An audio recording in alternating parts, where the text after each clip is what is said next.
Hi, good morning. My name is Zarina. This channel is basically for me as a yapper to talk about books, and for you that want to read but don't have the time to read, I've got you. So the first book that we are going to be talking about is that TikTok sensation, popular series, the Empyrean series. Well, popularly Fortwing. So the tropes are enemies to lovers, dragons, romance, and fantasy. Basically, fantasy. So it started with a girl, Violet, where she was trudging up the stairs with a rucksack. Apparently, she has been summoned to the general's office. So when she got to the door, she heard voices inside the office. They were arguing. One was saying she's not going to survive, and the other was like, there's nothing to be done about it, like that is her final decision. So she opened the door, and the weight of her rucksack almost toppled her when she opened the door. So one of the ladies, they were talking, just looked at her and was like, she can't even hold her pack, and you expect her to survive the rider's quadrant. So Violet felt like, thank you for the vote of confidence. She was like, seriously, Mira? So that was like, Mira was like, she is not insulting her. It's just like she can't survive the rider's quadrant. Because basically, it was her mom and her sister that were arguing. The sister is against her joining the rider's quadrant. While the mom said, nope, she is going to join the rider's quadrant. Like, there is no Sorongil. Their name, their surname, their family. Like, there is no Sorengil that is not a rider. So Violet is going to be a rider too. So she was like, but their father is not a rider, their father is a scribe. So that is, now here's the thing. In their war college, in their country, they have a war college, Basgayat War College. Now in that war college, there are 4 quadrants. The riders quadrants, they ride dragons, like, okay, they are like area defense, you get. Now there's the infirmary, like the normal foot soldier. Then there's the scribe quadrants, say librarian, for lack of a better word, like librarians. They keep records, that kind of thing. Then the healers quadrants, I think that's self-explanatory.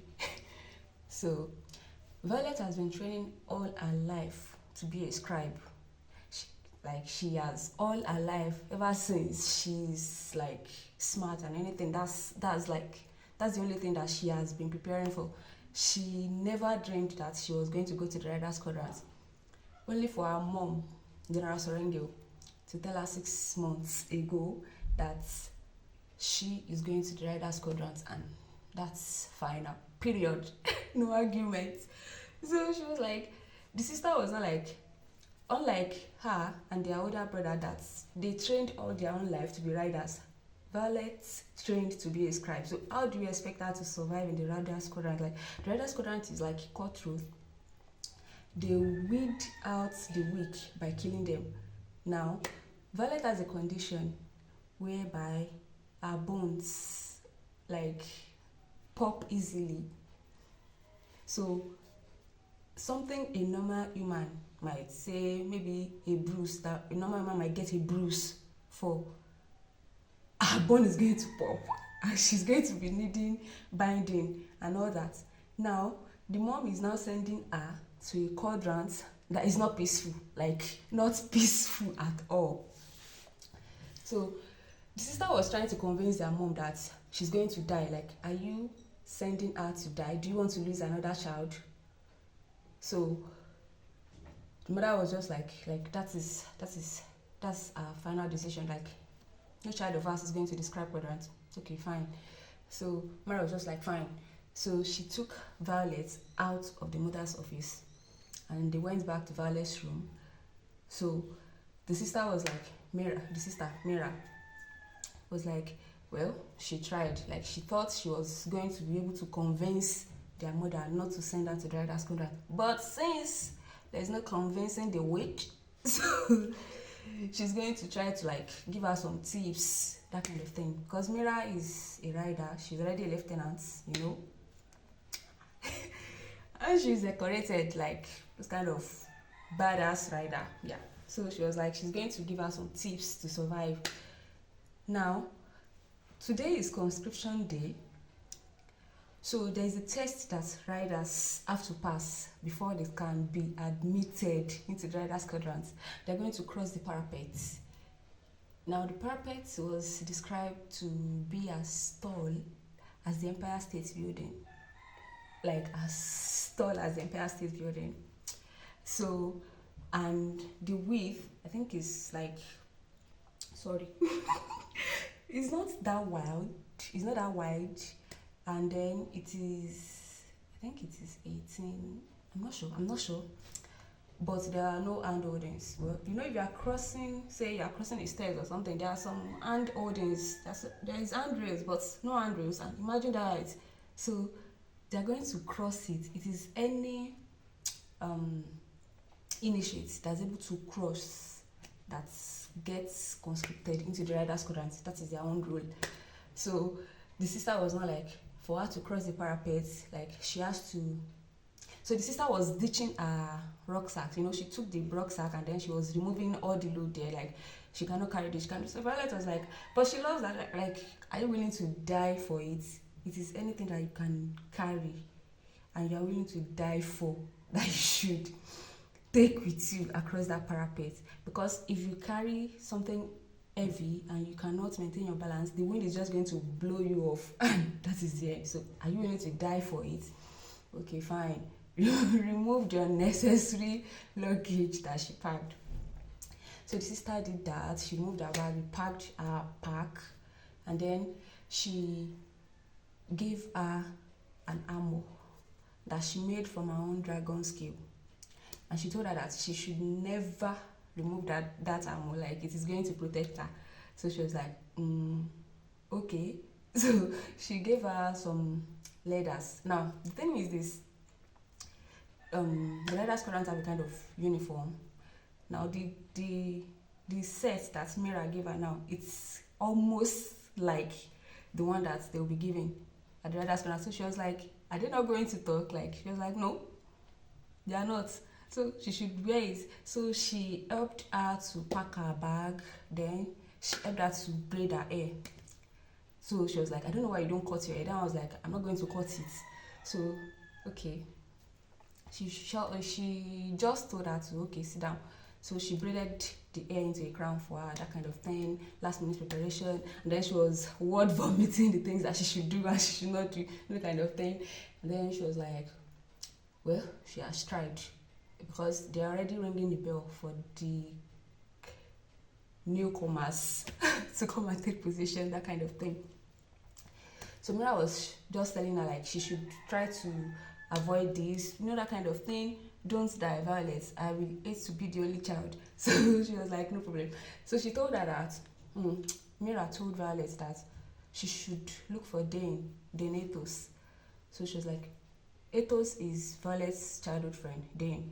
So Annie is already in the riders quadrant, year 2. So he said, okay. And then she told her that stay away. Okay. And that also reminds her like she should stay away from Zayden Realson. She was like, what? Said, stay away from him. He's going to kill you.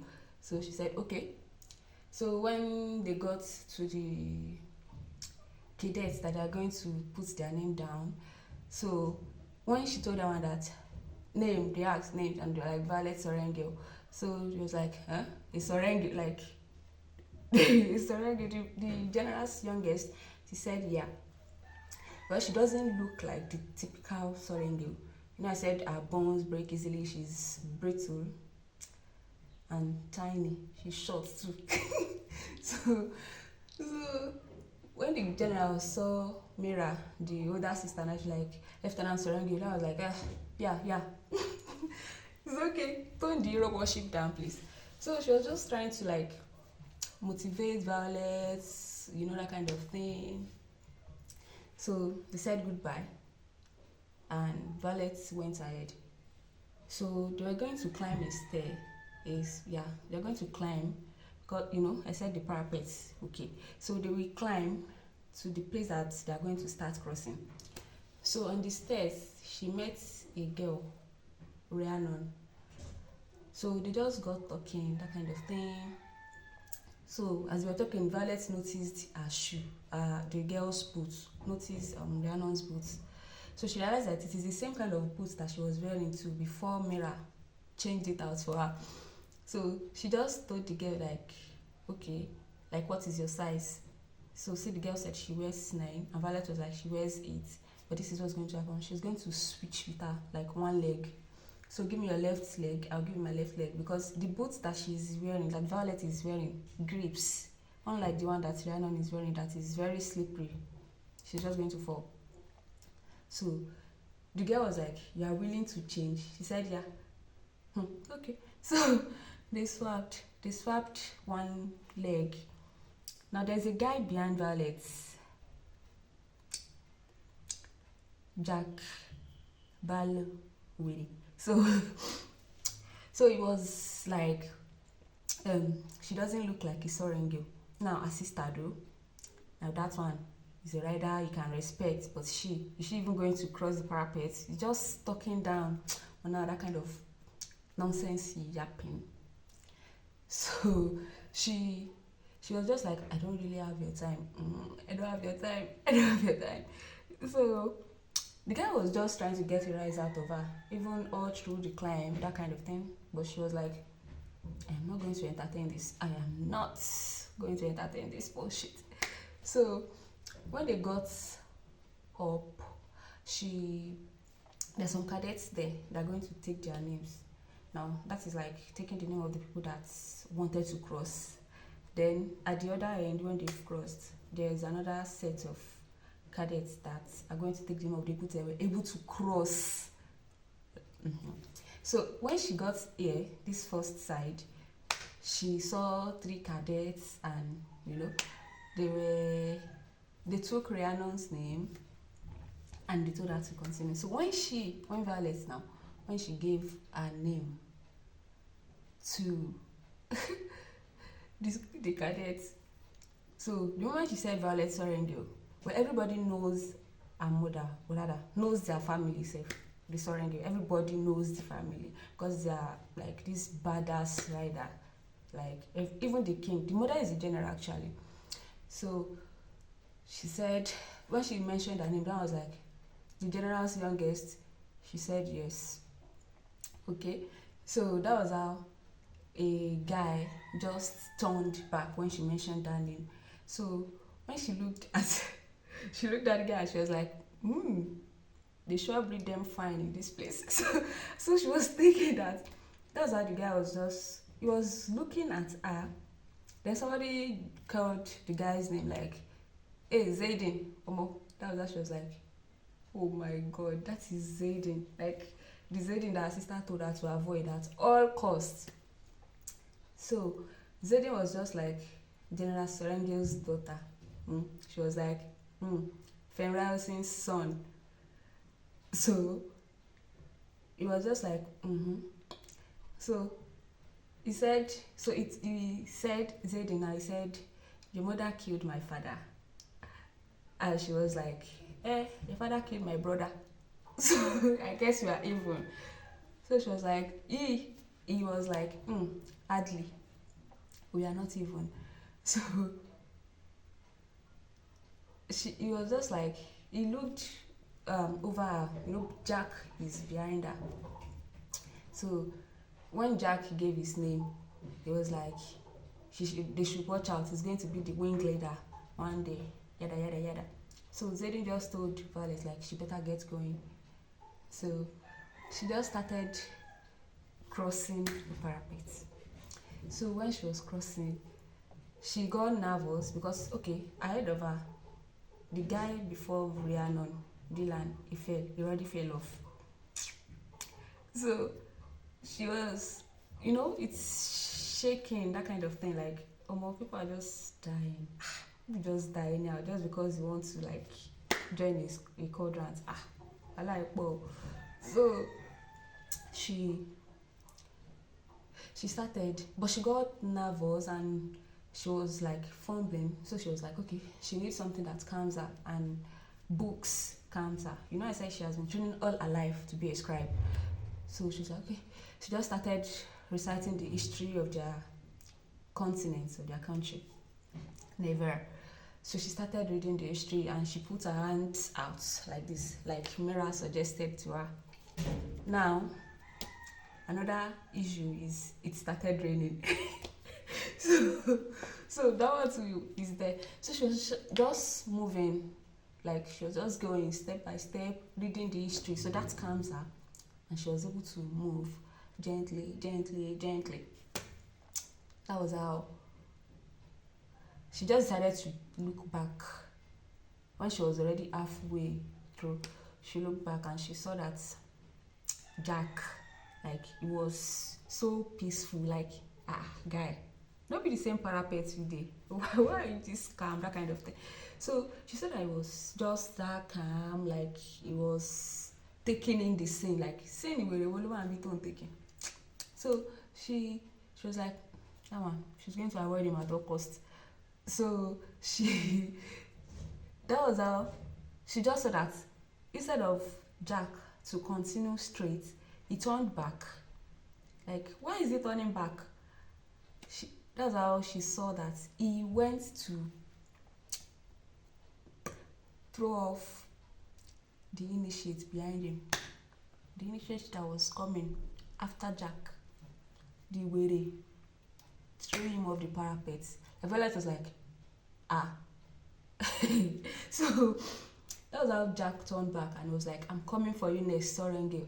Yeah. That's how she just started picking up her speed. Like, what's that? So she slipped, so she had to go to her knees. And then when she slipped, I said normal injury that is just going to like say bruise normal people.